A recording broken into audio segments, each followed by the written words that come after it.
I don't know. That's quite an undertaking. I mean, especially if you're talking. The morning sun streamed gently through the windows. Inside, Paul Walker sat at the kitchen table, sipping coffee and laughing softly with his mother and niece. It was just another quiet moment in a life filled with roaring engines, film sets, and worldwide fame. No cameras, no red carpet, just family. Hours later, the world would lose one of its brightest stars. When news broke of Paul's fatal crash, headlines exploded with shock. But what few knew was that on the very day of his death, Paul had spent his final hours with the woman who had shaped his entire world, his mother, Cheryl Walker. Behind the action hero, behind the fame, was a son who never stopped being her little boy. Today, we look beyond the flames of that tragic wreck to the roots, the quiet beginnings, and the family that raised Paul Walker. Because to understand the man the world lost, we must first understand the parents who made him. Before he was Brian O'Connor, the fast-driving, heart-throbbing undercover cop in The Fast and the Furious, Paul William Walker IV was just a sun-kissed California kid with ocean salt in his hair and dreams flickering behind bright blue eyes. Born on September 12, 1973 in Glendale, California, Paul grew up in a modest working-class household. He was the eldest of 5 siblings, a big brother in every sense. His father, Paul William Walker III, was a sewer contractor and a former amateur boxing champion. His mother, Cheryl Crabtree Walker, was once a fashion model, but later devoted herself entirely to raising the family. There were no silver spoons, just packed lunches, shared bedrooms, and lessons in hard work and humility. Paul's first taste of the spotlight came early. By age 2, he was appearing in television commercials. He would later reflect that acting wasn't a calling, it was something they did to help make ends meet. But the camera loved him. With boyish charm and an easy presence, he naturally transitioned into television shows and small film roles through the 1980s and 1990s. His breakthrough came in 2001 when he was cast opposite Vin Diesel in The Fast and the Furious. The movie's surprise success turned Paul into an international star overnight. With each sequel, his fame soared, but his attitude didn't. While others got lost in the rush of Hollywood, Paul stayed grounded. He still surfed, he still drove his own cars, he still hung out with his childhood friends. But Paul Walker wasn't just a movie star. Beneath the muscles and high-speed chases was a man with a deep, genuine heart. He held a strong passion for marine biology, even studied it in college, and once joined a National Geographic expedition to study great white sharks. In 2010, after witnessing the devastation caused by the earthquake in Haiti, he founded Reach Out Worldwide, WROW, a disaster relief organization providing rapid response aid to global crisis zones. He didn't just sign checks. He flew to the front lines, got his hands dirty, helped rebuild homes, and handed out supplies himself. Fans adored him not just for his looks or roles, but for how real he was. Crew members described him as the guy who stayed late to help clean up. Fellow actors called him a brother. He wasn't loud or flashy, but he showed up, he gave, he cared. And yet, behind the calm exterior and philanthropic work, there was a private side few ever saw, a deeply rooted connection to his family, especially to his mother. She wasn't just the woman who drove him to auditions or packed his school lunches. She was his anchor, his reminder of where he came from, and perhaps of where he belonged. Because before the fame, before the cars and cameras, Paul Walker was a son. And in the end, it's that identity that shaped everything else. To understand Paul Walker is to understand the woman who stood behind him, not with fanfare or fame, but with quiet strength and unwavering love. Cheryl Crabtree Walker never chased Hollywood. In her younger days, she was a fashion model known for her grace and soft-spoken elegance. But when Paul was born, her world shifted entirely. She traded photo shoots for diaper changes, studio lights for the hum of home life. Modeling was no longer the goal. Motherhood was. And in that role, she was relentless. Raising 5 children in a working-class neighborhood in California was no easy feat. Her husband, Paul Walker III, worked long hours as a sewer contractor, a tough, unforgiving job. But he was no ordinary man. Before becoming a contractor, he had made a name for himself as a 2-time Golden Gloves boxing champion. His fists were fast, his mind sharper, and though life turned him toward labor rather than legacy, he carried the discipline and grit of a fighter into every aspect of his life. Cheryl, meanwhile, became the soul of the home. Mornings were filled with packed lunches and last-minute homework checks. Evenings echoed with the noise of 5 children competing for attention. But Paul, the eldest, always seemed to carry something more, a sense of calm, a watchful eye. Cheryl noticed it early on. She was always looking out for the others, she once said in an interview. Even before he could talk properly, he'd try to comfort the younger ones. Seeing potential in her son, Cheryl began taking him to commercial auditions when he was just 2 years old, not to chase stardom, but to help the family. Paul's income from those early gigs paid for groceries, for clothes, for a little more breathing room.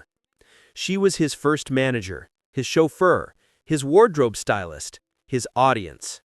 After every shoot, she would hug him and say, "It's not about what they see out there, it's who you are in here," tapping his chest. Their bond was never loud, never public. It didn't need to be. It was built over decades of late-night talks, shared prayers before big auditions, and the unspoken love between a mother who gave up the world for her son, and a son who never forgot it. But Paul's relationship with his father was equally formative, though quieter, more stoic.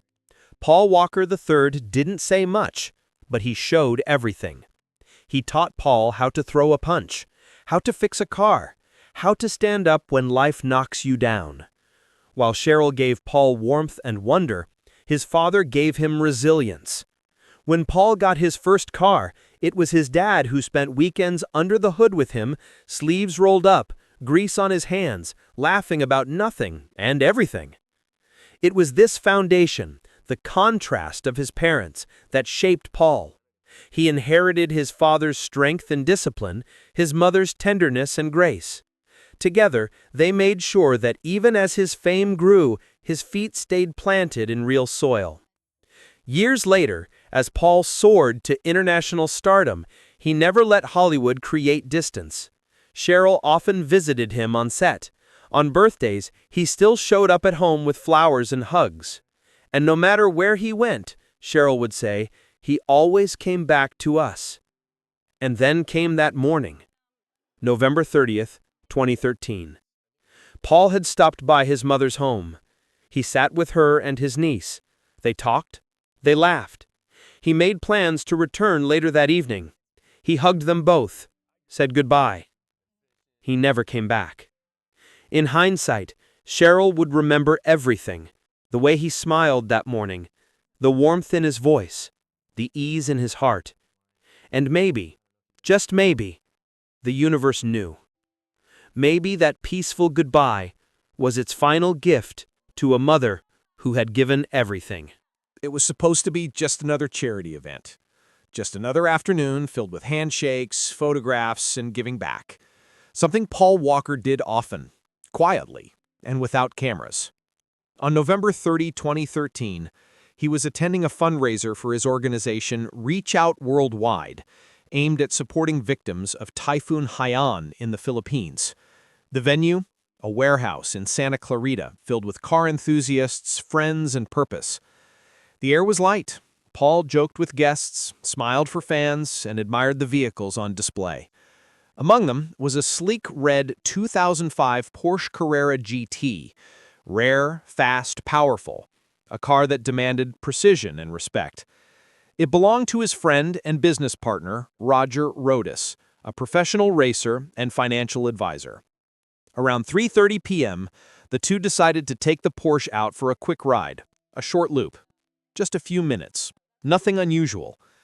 But something went wrong. At approximately 3:45 p.m., the car was traveling north on Hercules Street, a stretch of industrial road in Valencia. Witnesses reported the roar of the engine echoing louder than usual, followed by a deafening crash and a plume of smoke rising above the trees. The Porsche had slammed into a concrete light pole and two trees before bursting into flames. When emergency services arrived, the scene was engulfed in fire. The heat was so intense, responders could barely approach. By the time the flames were extinguished, both men were pronounced dead at the scene. Roger Rodas had been driving. Paul was in the passenger seat. The autopsy later confirmed that Paul had died from the combined effects of traumatic and thermal injuries. He hadn't died instantly. That detail would haunt his family, especially his mother. The thought that, even for a moment, he had felt the flames, the pain, the fear, was unbearable. Cheryl Walker first heard the news through a phone call no parent should ever receive. Confused voices, sirens, conflicting reports. At first, she thought it was a prank. Then came the confirmation. Her son, her firstborn, her Paul, was gone. She collapsed. In interviews that followed, Cheryl would speak little of that moment, but she did recall the morning, the laughter at the breakfast table, Paul making plans to return later with food for the family. She said he was so happy that day, so full of life. The world mourned. News outlets replayed the crash site on loop. Fans gathered with candles and flowers. But for Cheryl, time had frozen. The house still echoed with his voice. His coffee cup still sat on the kitchen counter. His scent still lingered in the hallway.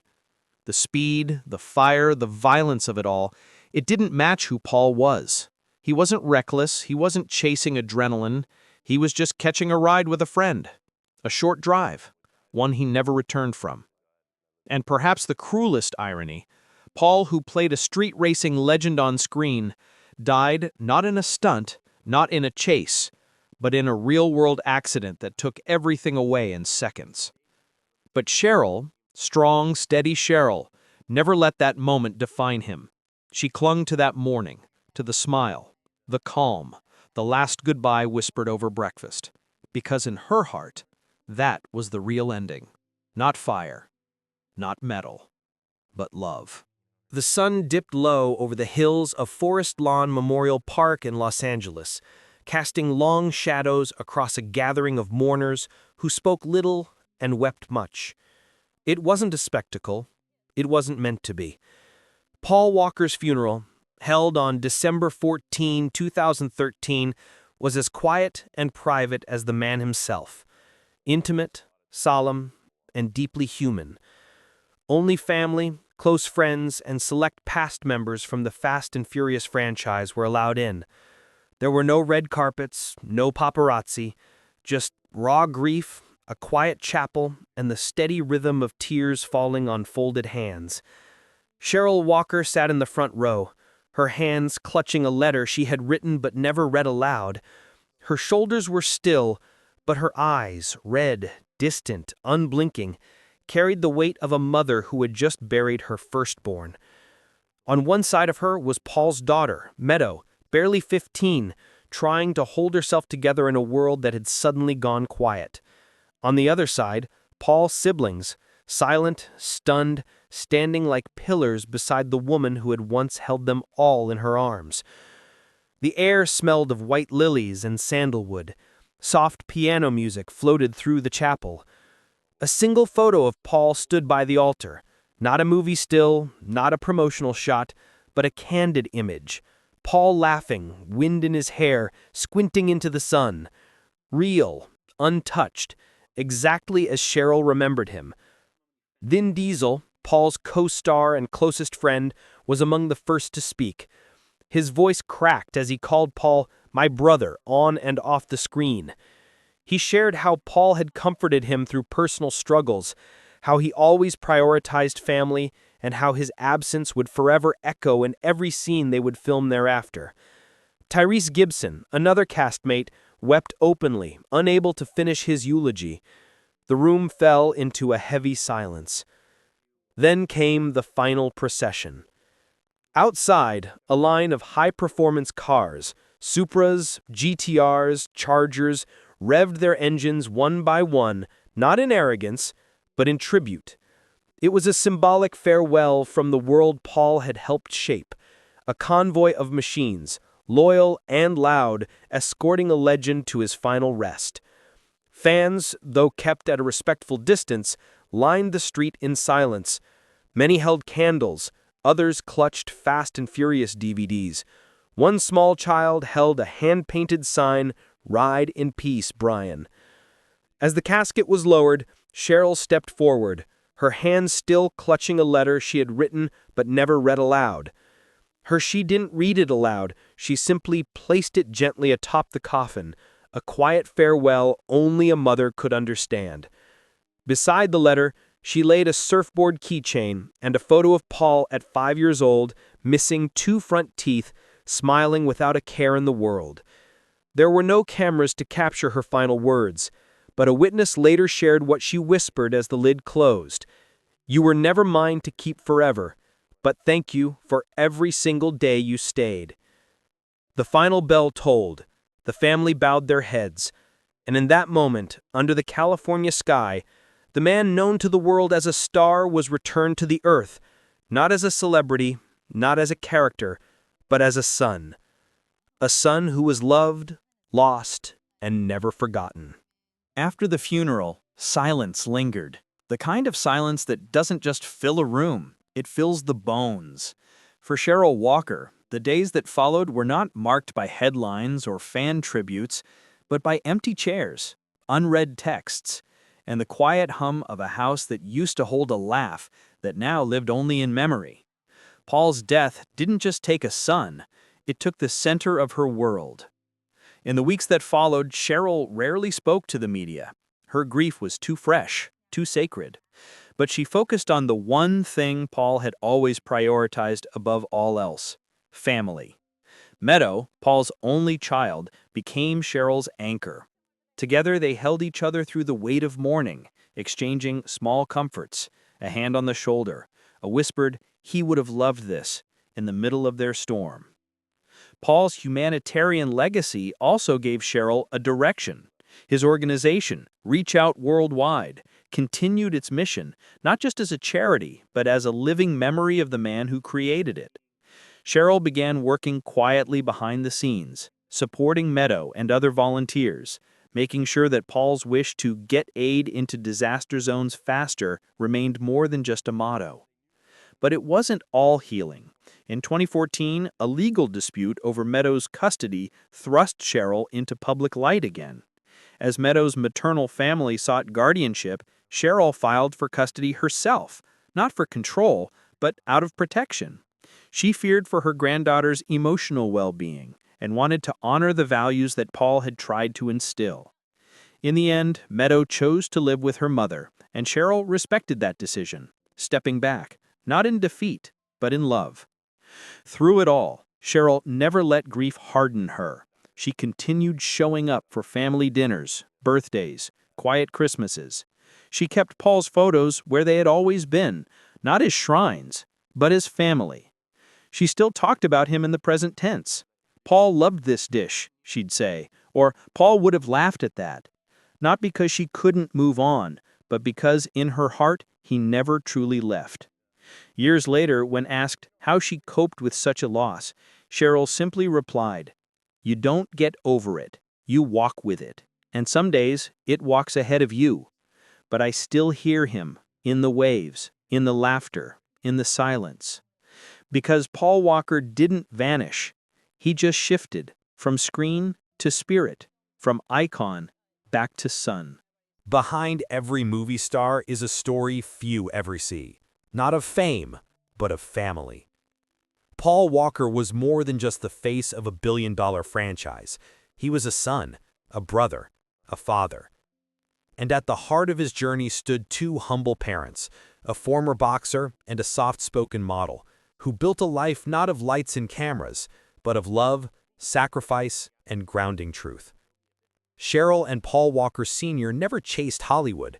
But in raising Paul, they gave the world a man who lived with humility, gave with compassion, and left too soon. Their quiet influence echoes not only in the roles he played, but in the lives he touched, and the legacy that still breathes through Reach Out Worldwide, Meadow Walker, and the millions who still remember him. Because in the end, perhaps that's the truest measure of a parent. Not what they leave behind, but who. And you, do you remember where you were the day the world lost Paul Walker? Leave us a comment below, share your memory, and don't forget to like and subscribe to Hollywood Bloodline, where the stories behind the legends come back to life.